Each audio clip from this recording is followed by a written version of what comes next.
Ini adalah 8 jam kerjanya manusia. Bahkan ada yang 12 jam, 13 jam, atau bahkan 2 hari. Dan ironinya, kita gak bisa terlepas dari yang namanya kertas. Uang memang bukan segalanya, tapi hampir segalanya membutuhkan uang. Kita mencarinya bukan untuk menjadi budak materi, melainkan agar kita tidak diperbudak oleh keadaan. Mau gak mau, dalam beberapa persoalan, justru yang paling banyak persoalan adalah tentang materi.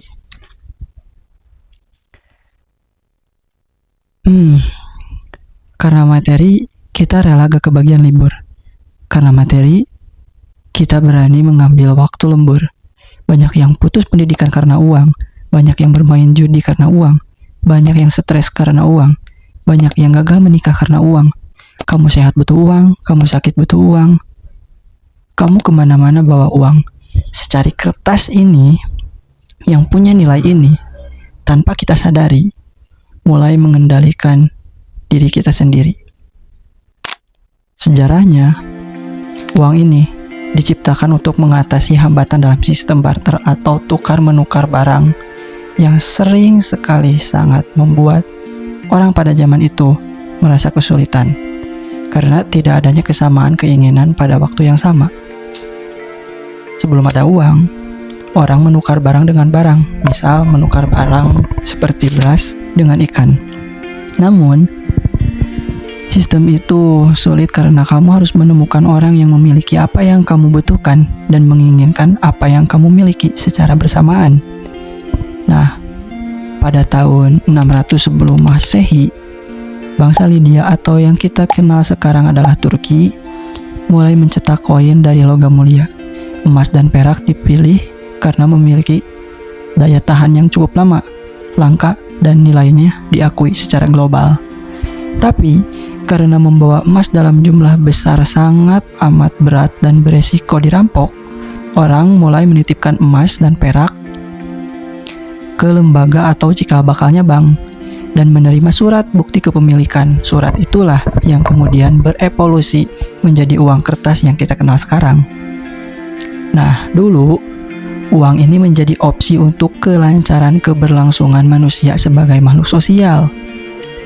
Dengan adanya uang yang bisa dibawa kemana-mana, dengan adanya kertas yang bisa dibawa kemana-mana yang ada nilainya ini, membantu kehidupan mereka.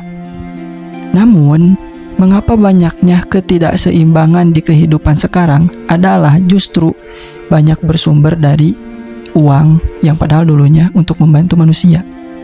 Pertanyaannya, mengapa uang yang dulunya menjadi solusi hidup pada zaman barter, kini justru jadi permasalahan hidup pada zaman modern? Dulu, uang dicari untuk memenuhi kebutuhan fisik. Sedangkan sekarang, uang sering digunakan untuk memenuhi kebutuhan status sosial. Kita terjebak dalam kompetisi yang gak akan ada ujungnya, gak ada garis finishnya. Bahkan, hal yang paling tidak aku mengerti ketika orang lain membeli sesuatu, memperlihatkannya dalam sebuah postingan, itu justru membuat hati kita menjadi iri. Padahal ya sudahlah, kalau kita mengejar apa yang orang lain dapat, kita hanya bakalan kebagian capeknya doang. Alih-alih sampai di tujuan, yang ada malah tersesat di jalan. Karena bukan itu yang seharusnya kita tuju. Jangan-jangan selama ini bukan kenapa kita selalu menemukan jalan buntu, tapi pikiran kitanya aja yang buntu. Makanya, kenapa orang di zaman dulu dengan katakanlah penghasilannya sama nilainya dengan orang di zaman sekarang, tapi mereka bisa kebikin rumah. Sedangkan orang di zaman sekarang nggak bisa kebikin rumah teh. Karena ya tadi teh ya, orang di zaman dulu mah ya hanya untuk memenuhi kebutuhan fisik, bukan kuota, bukan voucher, seblak, jajanan-jajanan aneh, spot foto baru untuk hanya sebatas validasi doang. Bahkan orang dulu mah ya, untuk keluar masih bisa dijangkau dengan jalan kaki. Nggak kayak kita yang dengan mudahnya mengeluarkan motor yang jelas ada biayanya, ada bensinnya di sana, ada peran uang di dalamnya. Makanya, kebutuhan serba melibatkan uang inilah membuat timbul pertanyaan mengapa uang di zaman dulu sama sekarang itu beda. Dan jawabannya adalah diri kita sendiri yang ternyata cara menggunakannya yang berbeda. Karena banyak kebutuhan di zaman sekarang yang gak ada di zaman dulu. Banyak pengeluaran di zaman sekarang yang gak ada di masa dulu.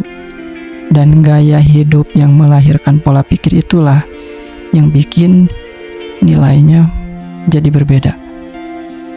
Yang bikin cara nabungnya ya berbeda. Gak mudah. Di masa sekarang siklusnya tuh kayak seperti yang di awal tadi aku bilang. Kalau uang kita adalah waktu kita sendiri.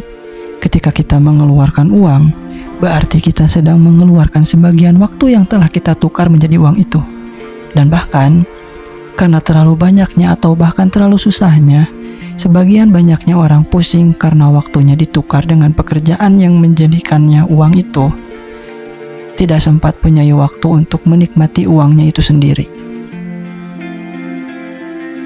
Ada orang yang punya waktu, tapi gak punya uang. Ada orang yang punya uang, tapi gak punya waktu. Dan ada juga yang gak punya dua-duanya. Karena gajinya di bawah minimum rata-rata, ada yang rata-rata atau bahkan di atasnya, tapi tetap gak punya uangnya karena pengeluarannya, biaya tidak terduganya, itu sangat besar nilainya. Ditambah lagi, waktunya habis karena berjam-jam dipakai buat lembur yang gak seberapa ketika terlihat di slip gajinya. Uang kini berubah dari yang mulanya pelayan yang membantu kita, kini menjadi tuan yang mendikte waktu dan tenaga kita. Masalahnya bukan pada uang sebagai benda, tapi pada cara sistem ekonomi dunia modern dan ego manusia yang memperlakukannya. Dulu, uang yang dikumpulkan dari hasil nabung itu untuk biaya urgent. Sedangkan sekarang, uang yang dikumpulkannya sangat lama itu hanya untuk biaya gengsi. Sehingga ketika ada hal yang tidak terduga itu tiba, hal yang bersifat urgent itu tiba, solusinya ya cuma minjem dan muterlah antara kerja, uang, dan pinjam meminjam. Kamu gajian untuk bayar pinjaman, lalu habis dan meminjam lagi, dan gitu seterusnya.